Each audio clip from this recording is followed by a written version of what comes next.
everybody, welcome back. We have our next Halloween movie for you, and it's going to be Fright Night from 1985.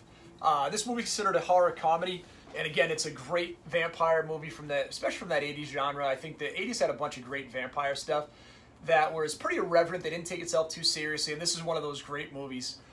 This movie's a lot of fun, and this movie, again, Tom Holland in his directorial debut. You had Chris Sarandon, Roddy McDowell, Amanda Bersey, who would go on to star on Married with Children, right, or not too far from this. Just a great cast, and there's some really cool stuff in this movie. What I like about this, again, this movie takes kind of a very meta approach, where you have kind of, the TV host, who the kid thinks is kind of the real vampire hunter who he reaches out to because he believes he knows a ton about what's going on with real vampires. And he is very skeptical, right? He doesn't believe what the kid thinks. The neighbor, he just thinks is, kind of an eccentric guy.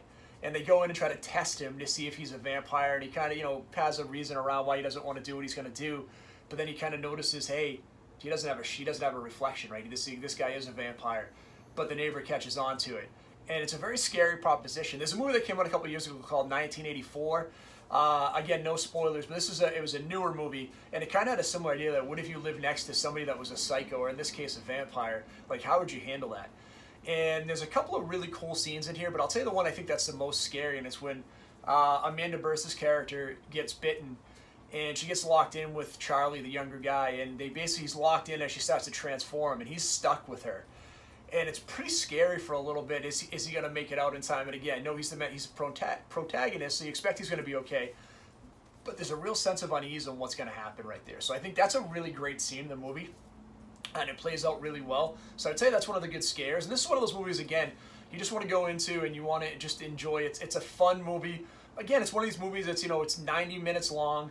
It's not 2 hours. It's a great, fast horror comedy that's well done, that pays respect to the vampire trope without reinventing the wheel. So I think you'll enjoy this one quite a bit. It's one of my favorites from the 80s. I think it's a great vampire movie. Again, fun, good effects, doesn't take itself too seriously, strong cast.